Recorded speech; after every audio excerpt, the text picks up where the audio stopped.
Scan it.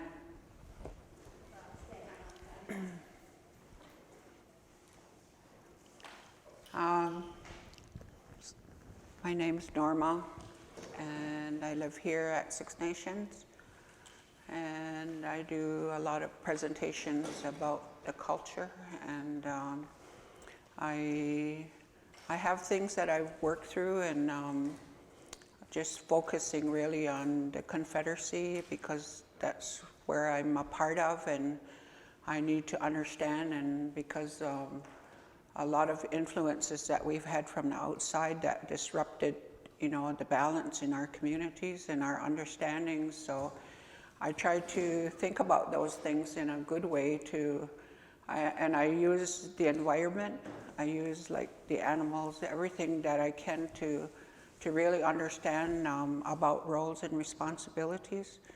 So I sit and think a lot, and sometimes people have told me that they don't want to be friends with me because I think too much. But that's how I learned. Because when I was growing up, my mother always used to say, he says, you got a brain, use it. So all the time I'm thinking about things like what happens in ceremony and what I hear when they're doing, condolence or things like that, different ceremonies, different medicines, and I watch the process of what's happening because I have to use every part of myself to understand what's happening and what I'm hearing. And, when I talk about the environment or the animals, and I think about how do they display that? How do they put that into their life to make it happen? So, my mom used to tell stories, about how to reconnect with nature, and her stories go probably a long way back. And so I like to think about those things and to watch because I have to make sense of it. So about the clan mothers, about the whole Confederacy, because you can't separate any of it. Everything has to work together. That means that people, the environment, the animals, our language, our songs, our ceremonies, the way that we behave, our attitudes and our behaviors, all of that is supposed to be working and being active every day. I like to use a lot of examples. I didn't bring any today. I was going to stop and get a cob of corn because I didn't know I was coming here till yesterday. And I just boiled up all my white corn, and I shelled it, so I couldn't bring any of that with me. But even that is so important to who we are and how to understand like purity and sacredness of being a clan mother and just being a part of the Confederacy. All of that is so vital to keep us strong, to keep our minds, our mental health in balance. So, I was told a long time ago that, we can measure the state of our mental health by the number of cornfields that we have in our community. So, and that's white corn. So white corn has a lot of power in restoring our health, our mental health, because of the strength that it has. Like when I went to the cornfield the other day and I walked in there and I was, I was in a rush, and I walked through the field and it was all weeds at the beginning, at the end of the field. And I had to walk through that, and most of the weeds were all tangled up. But I made it through there, and I, got to the edge of the cornfield where it was starting, the weeds were not so plentiful. And then I got into the center of the field. And you could just see like the corn, how it changed from, the outside to the center of that cornfield, and where the leaves were broader and the corn was stronger, like in the center. And when you tried to take that corn off of the off of the stalk, it was really difficult. But you know, my arms were sore when I came out of there, and I only like picked 20 cobs of corn, and I put it in a bag. And but when I came out of there, and I noticed, you know, how I was feeling when I went in, and I could feel a difference when I stood in the center of the cornfield. I could feel those corn stalks like surrounding me, and you know, from those husks that were, you know, and they were landing on my shoulders, and you know, and they were cleaning me off. They were like medicine to me, and they cleaned me off, and I walked, you know, and I'd see another cob over here, and I'd go over there, and I'd get that one, you know, but I was all over in that field. And when I came out of there, I noticed my own energy, how good I felt from when I first went in. I wasn't tired anymore. You know, I wasn't in a hurry. So that corn is really plays a major part. And when I came out of there and I went home and I husked the corn, like, and I took those leaves off, and the husks are really wrapped tight around that corn. So I took every one off, you know, and for me, I really believe that those corn husks talk about the values that we have, you know, the values that you have written out there on the wall about how, you know, those words are supposed to be, you know, incorporated into our life every day. Like, we're supposed to have Odeni Daoshra, we're supposed to have, you know, that Ganukwashra. We're supposed to have, you know, Gasashra. We're supposed to be able to, you know, encourage people, you know, and you know, all of those words that are printed out there, that's who we are. That's where we're supposed to, you know, be, and you know, bringing that energy forward of how to care for one another. And so when I took those husks off, I was counting to see if there was between 13 and 17, because it also coincides with the number of ceremonies that we have throughout the year in our community. So all of those things are really valid to, you know, to understanding the roles and responsibilities of clan mothers and our leaders, Hodia Nisso and Goyane. Like, and those titles are, you know, Hodia Nisso is like, they're the men of the greatest good.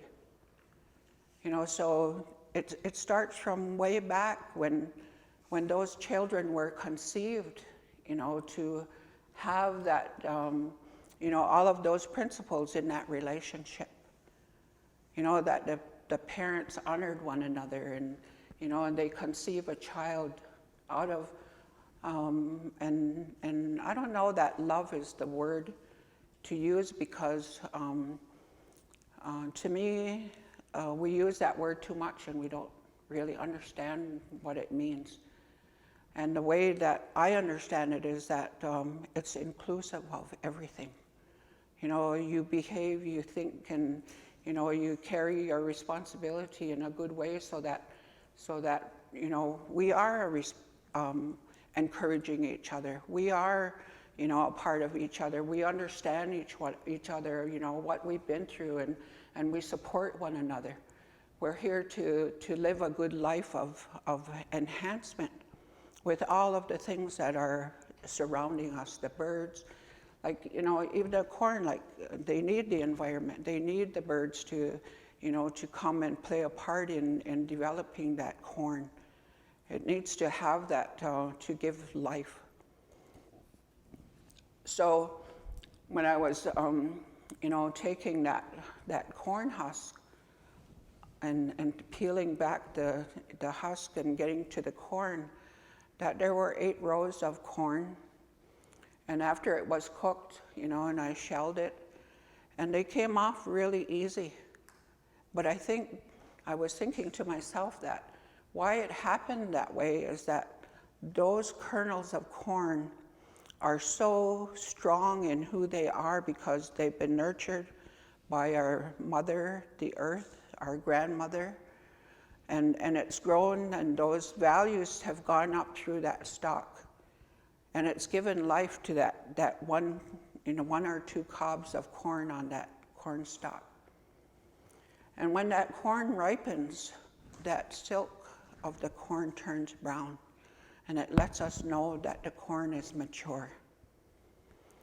So we can go and pick that corn, and because it has all of that value from its inception, it's grown up with that, it's wrapped ever so firmly around that cob of corn, that corn seed, one of those kernels, can give life to something else. So it grows a family, and there's so much to think about in those processes of that's us, that's us. Every kernel on that corn represents a person in this world, in our communities, and it represents a family and a clan and a nation. One kernel. And how much value that carries forward to enliven us and to remind us of our responsibility, and how pure that is, because we're wrapped with all of those principles of how to be a human being. And for me, I think those things through, because if it rings true to me, my mom used to say, if it feels good in your mind, you're thinking about this and you're following it, and you come to a point where, hey, that makes sense. And she says, and then you take it and you take it to your physical self. She says, and if it feels good there, and you can see it, how it's an enhancement to people's lives to share these things, then you must be, it must be true. And then she said, and take it to your heart. She says, and feel it there. If it feels good there, then it must be true. You must be on the right track. So that's why I think about things to get me to that place, because I want to feel good about what I'm sharing. And if it makes me emotional, then yes, I'm on the right track. Because right now I'm emotional. Because I feel so loved, so embraced by that confederacy, that council, those ceremonies, those songs, to the people. I can feel that. When somebody tells me that they want to learn, like, it makes my heart sing, because they want to belong to something that's so powerful.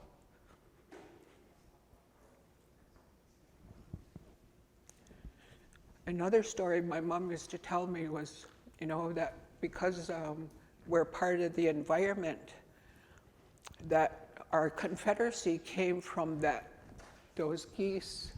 We watched those, how they moved from place to place and how they had a leader. And if you watch the geese, there's a V that they fly in. And one side here is the faith keeper, and the chief, and the clan mother, and her faith keeper. And that whole long line of geese on the one side represents the people.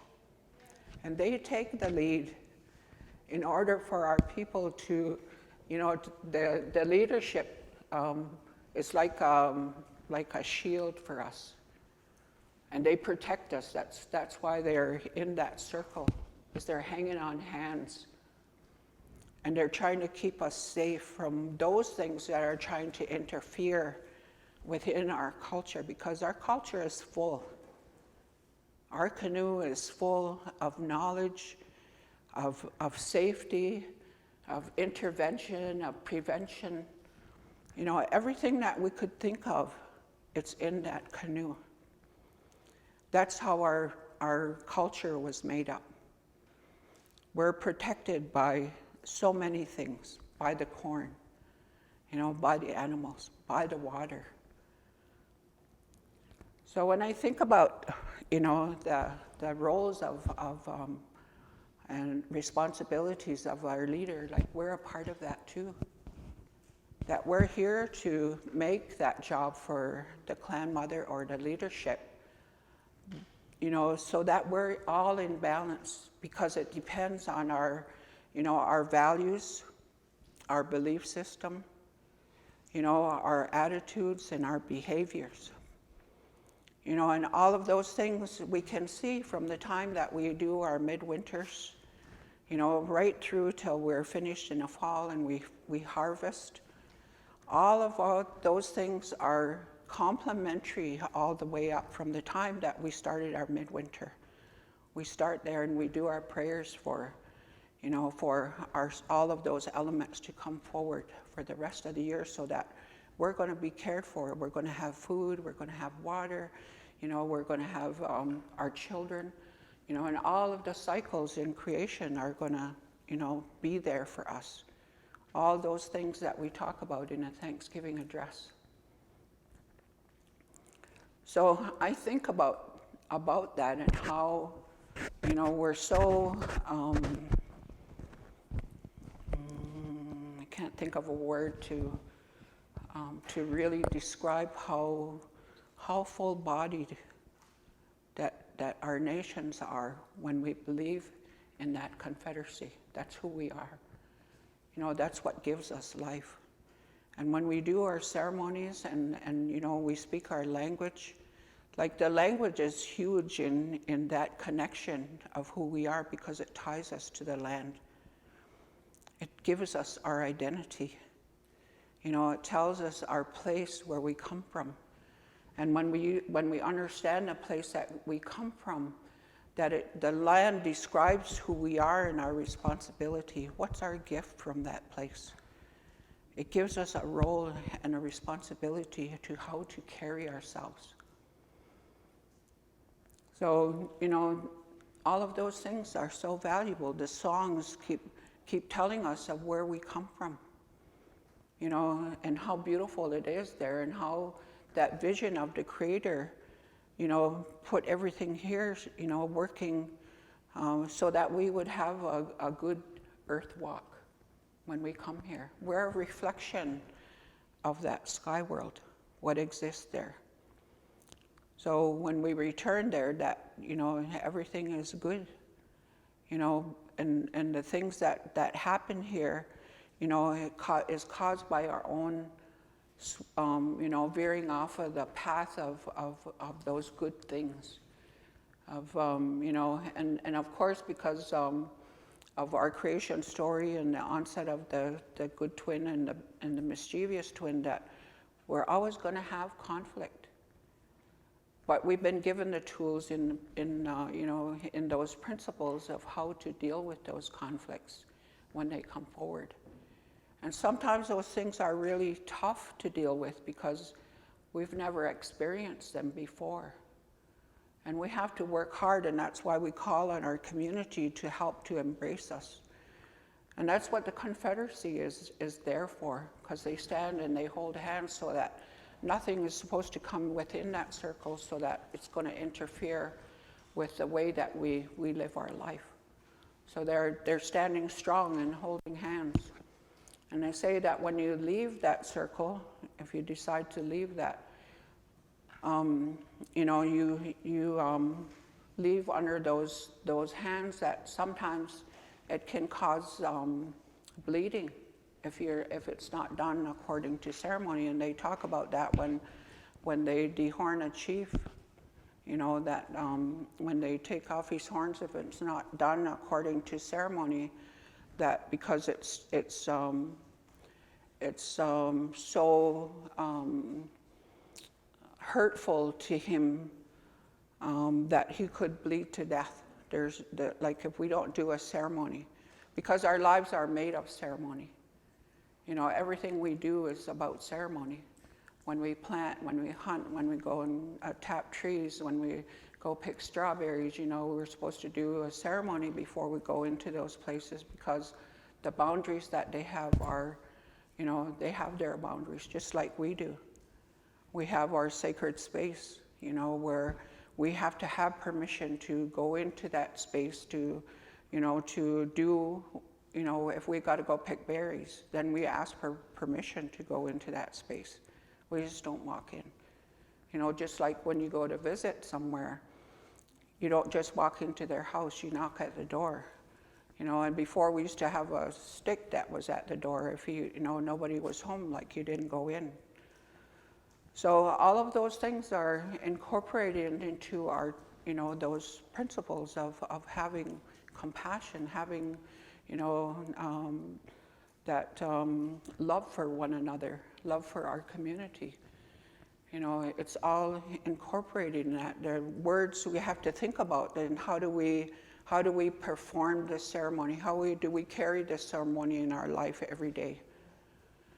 So those things are very strong, and when I go to even to a funeral, to watch what happens is that they always call the leaders to go first.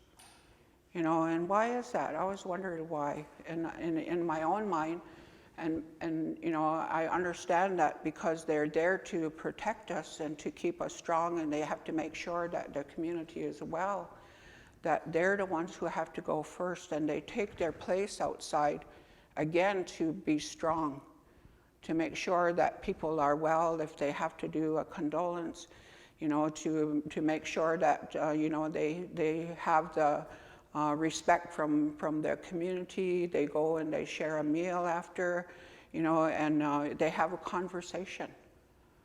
They go and visit, and make sure that everybody's okay. So, and the clan mothers come after that, and they're the women. So there's a reason for, why we do things in a certain way, is to be, to keep our values intact, to make sure that we're behaving in the right way at this moment, relating to the situation that we're in.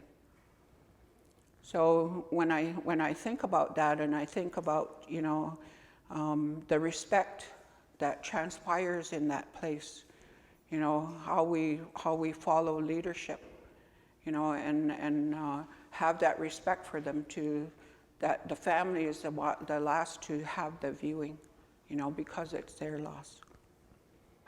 So a lot of things are, that we don't think about enough to put into our life to really understand. Most times we're just there to watch, and to attend and to be respectful. And all the conversation that happens, in the funeral speech, like so uplifting, and so, talk to your spirit, to your heart, of the loss, and how, it has this effect on people. So they talk about your body functions and how that's being affected by the loss. And that's why the leadership has to be there in order to, to see where the people are at. How are they when they come out? To think about, well, maybe this person needs more support because of the relationship. So there's a lot of things to actually put in our minds and to really, think about the processes and how it relates to our bodily function. Because when I think about that, when they do a condolence for the title, they talk about the bile, that stays because of the trauma, because of the loss, and because our people have been through so much trauma, that it's even more so today because we never had time to address those traumas in the past. So we carry those things, and because of our, influences from the outside, that we even carry more than what would be like in a normal life because of who we are. Because we weren't able to practice those things because they were outlawed, through our history, to be able to do a ceremony, to be able to condole somebody. And I really believe that, when we're in that trauma, that, it affects the functioning of our bodies. That's why they say we can't see, we can't hear, and we can't swallow. Because our body is reacting to the circumstance, and it causes our bodies to shut down. And if we don't open up those passages again, that we carry that grief, with us, and it causes us illness. So that's why it's so important to have that ceremony to put us at peace again. So, I have charts here that talk about that, about our connection and how our beginnings, how our values have, there's so much clarity through our ceremony of how we're to be as a people, because we put a lot of responsibility on the Confederacy and leadership, but their job would be much easier if we had our own discipline for ourselves, because we all have the same teaching. We all have the same, troubles in raising our families and communication. But if we were able to focus and to self-discipline ourselves, because that's what ceremonies does, is it self-disciplines. Because we have to think about our own self first.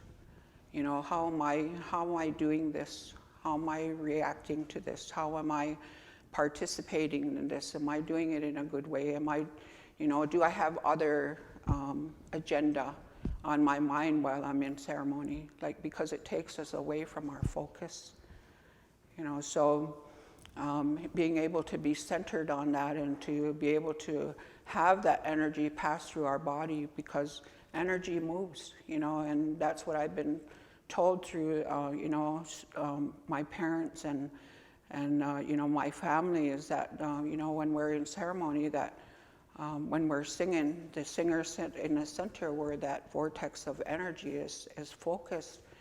And when they sing, that energy, that sound vibrates throughout the community. It goes into the earth and it travels outside, to those people that couldn't be here. So that medicine moves, through vibration. So, every song, and even when the people are dancing, that's causing a vibration, and it, it's able to go through the air, through the water, and through the land. So that's why they tell us when we're in ceremony, is that take some of this food, to those people that couldn't make it here. Because that food carries that energy too, because it's been in that ceremony. It's been brought for that purpose. People who have made that food have focused and brought the best intention, into that food that they make, because that is the medicine, and you send it out to those people. So we're not making our own food and baking our own goods, and we're buying it from the store, like that. Whose medicine are we bringing? And is it really medicine that we're bringing? Because we don't know if they were on their time when they were baking that. Even those little things are so important, to mastering our own discipline of who we are. To harvest our own corn and to make, our cornbread, to plant our beans and our squash, because those are the vital foods for our people that enhance our mind and our thinking, and build that physical self of who we are. All the songs that we sing, are always connecting us to Creator, because that's where they came from. always tells about the beautiful water and the trees and how many different kinds of trees that we use. We use all of the environment when we're in ceremony. It's a lot to think about for our own purpose. How do I do that in my own life? And when we're full of all of that knowledge and we walk in a disciplined way, like that emanates outside of us. People can feel that you're in a good place. They gravitate towards you because they want to be part of that. So, it's to be Hoyane or Goyane, it's huge because we're always looking at them, to solve our things that's why we all have our own brain, That's why my mom used to say, use it. We've been given everything that we could possibly use in our lifetime. We can see, we can hear, we can watch, we can think, and that's the part that's supposed to be disciplining our life, to make us reflective of the culture that we belong to. To honor people, for what they know. And to see if they've changed their life, to honor them and not keep reminding them of remember back then.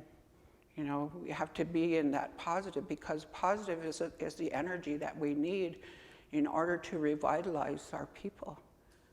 We need to have good words for each other. We need to look at each other as being a really focal point in our life. Like, what can we learn from them?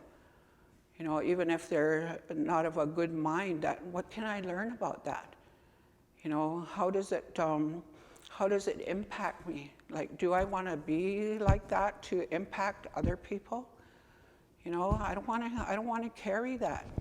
That's why we have that sacred space about us, to be able to, to judge, through that vibration of energy, like, is this a person that I could speak to? Can I trust them to not carry this conversation further than because it's a private, and I'm trusting that person with these words, with this, situation.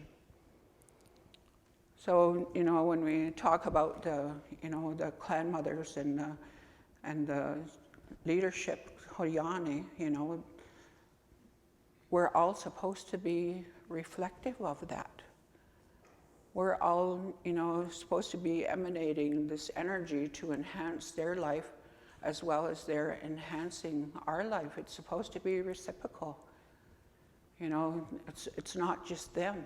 It's about every one of us and how we contribute to that, to create that balance, because we're always trying to achieve the balance here.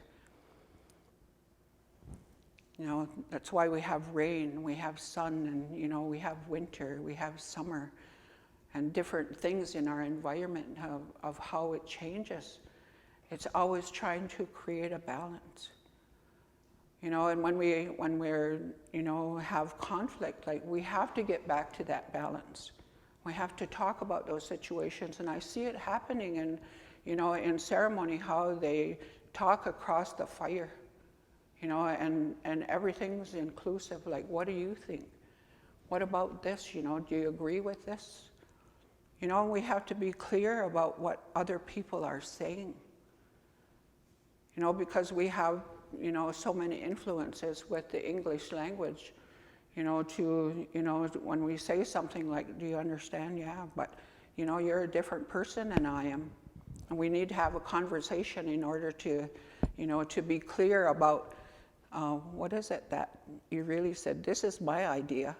When you talked about this, this is what I thought of. Is that what you mean? So they have that conversation of talking back and forth until they come to that understanding, and then it's taken to, and ratified, or it's agreed upon. Because I really get the picture of, we have the same picture of what we're talking about. So, the communication is vital to who we are, and that's what we learned from the Thanksgiving address, is to have communication. And they do so much work in this time, like for all of the elements, that they're an enhancement of each other. They honor one another, and they say, okay, it's it's up to you now. I've done this part, so I'm just giving that responsibility over to you. You do what you do best. And we've been put into so many different categories as through the system of Western ways, that we stay locked in those things when that's not who we are, because we're a part of everything. We're an enhancement. Like, there's not just one time where, well, today this is what we're going to do. It changes every day. It changes every moment because we're human and we have feelings, we have thoughts, we have all of these emotions, but that's why importance of ceremony is really important, because it takes care of all of that.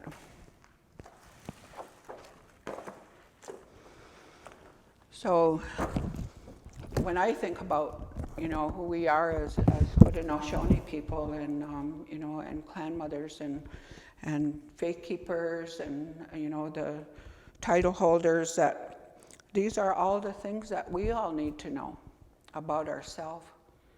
We need to understand the process of what we go through at every ceremony.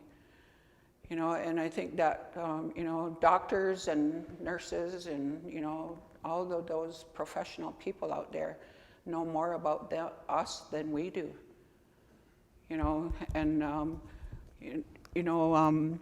Knowing ourselves is what's really important. How do we believe? How do we behave as Haudenosaunee people? Because we're really under that one lodge of the Confederacy, and it runs from the east to the west. So it incorporates everything, about who we are. And, we have the trees out there that, that symbolize where, that great peace that we're supposed to be experiencing here in our creation, and how do we manage that? From the cornfields, the white cornfields that we have, is there enough of those to contribute to our mental health? Because we can't do anything without the health of our mind. That's how come the peacemaker, had to or not the peacemaker, but how you, the Ganawida, had to be, he had to be cleansed. And the clan mother was the one who cleansed him.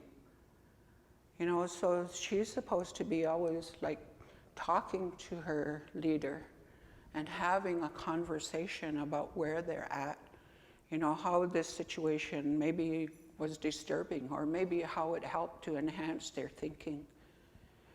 And our families are supposed to be in those clan families that they're all working together to empower the clan mother and their leadership to be the best that they can be. And meanwhile, because of its reciprocal relationship, that those leadership are also enhancing the lives of that clan and of that nation. So it's everything is in a cycle. And we're all, supposed to be learning from one another, because somebody learns, one thing, well, if she shares that to another person who's not understanding, that's medicine. And it helps to heal, that other person. And maybe sometime that person will need help, the one who delivered the information, and that other person that she helped can go back and return that medicine to her. Because we're all medicine people. We all have the gift of healing through words, through through songs, through our, our actions, through our behaviors, through our attitudes. And that's what comes in that food that we share at at our ceremonies.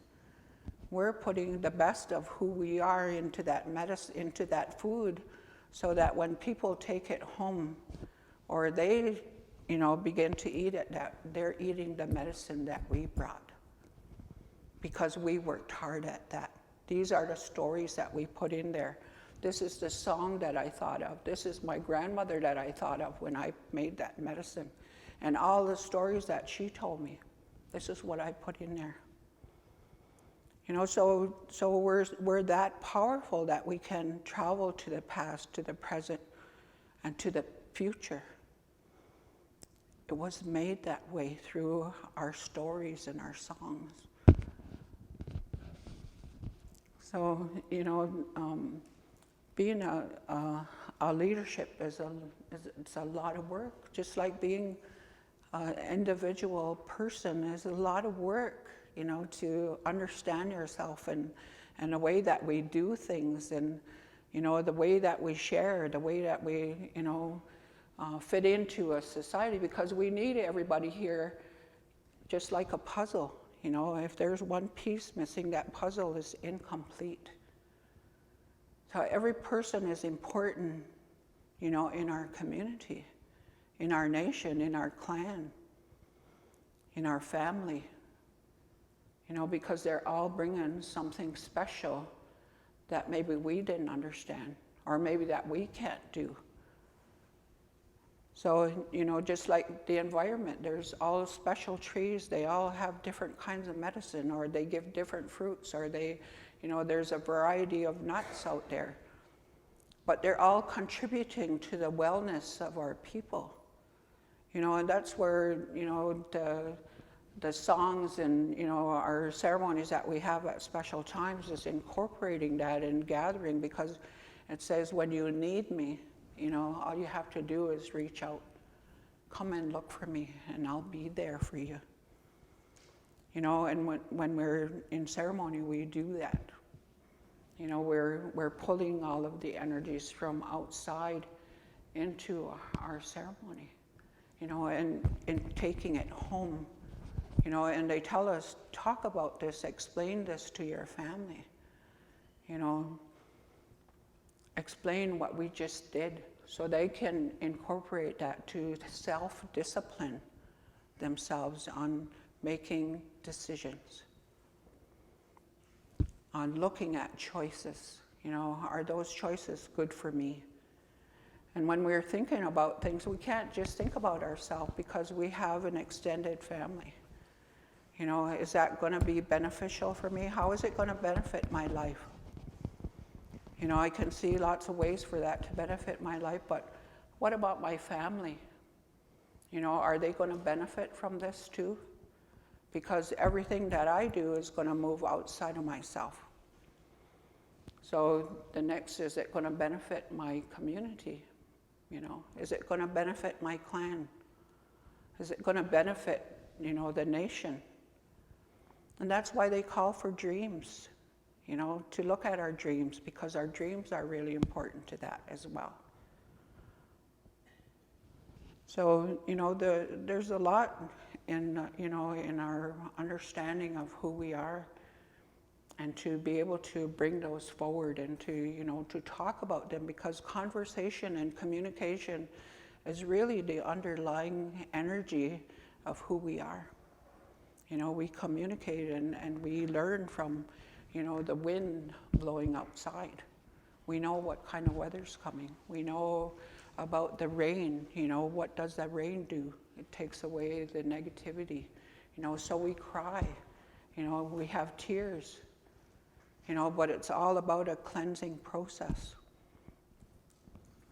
So, everything in our life is everything that, when we talk about being Haudenosaunee people, it's people of the Longhouse.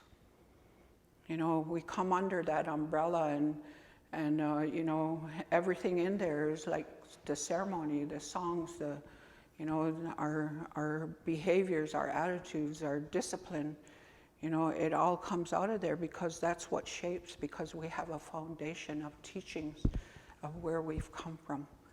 And we've had these number of stories that help to discipline our mind and, in our thinking, and none of us are perfect. There's no such thing as perfection because we're always trying to achieve, to make today better, for tomorrow. So, we're always supposed to be in that place of movement, and that's shown by the dances that we do in our longhouse. It's supposed to be in time with your heartbeat. And sometimes our dances are really fast and we're almost running around, through the longhouse when we're going too fast because we're having an effect on the environment. We're making that environment move fast because we're in a hurry. We're not in this space of today and at this moment. So today and this moment is what's important, to be and to enjoy this moment, because once this moment is gone, it's gone. And another moment is going to come in, so that we can experience that moment. So, there's so many things to think about that, we, like I said, I'm at home and I think about things and how do I use that to, to help people to understand of, where we're at in our life, and that, that this one person that used to speak and, in a lot of our ceremonies, he's gone now, but the thing that made me think about lots of things too was he said, like,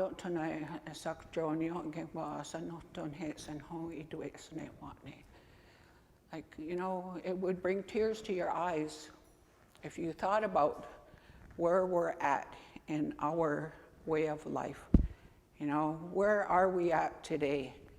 From those stories that, from long ago, and how much we've lost in our connection to, to our language, to that time, to our relationships, to the environment, to, from community to community. Like, those things are so impactful to me because, when I go to ceremony now and I think about, even, when we have our cleansing in the springtime and in the fall, and I think about how ancient that ceremony is, like where it started from, what's the story behind that? But we don't put our minds there to think about, where that come from, because we're too busy thinking about or identifying who's behind that mask.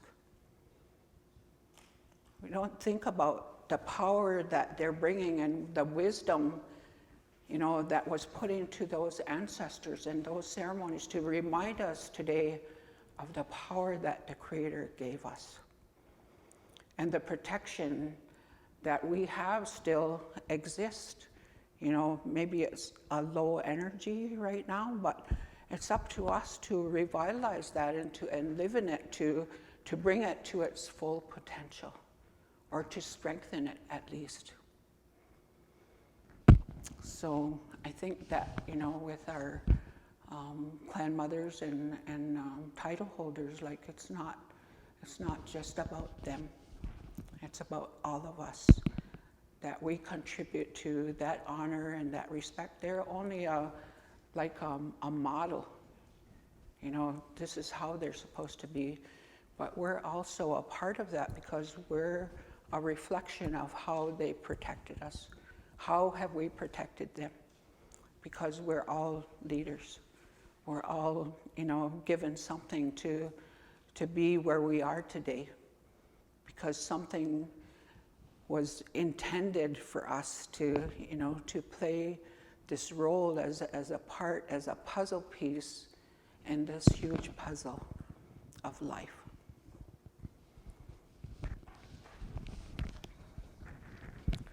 So, we really do have a lot to think about, and I know the ones with the language, like our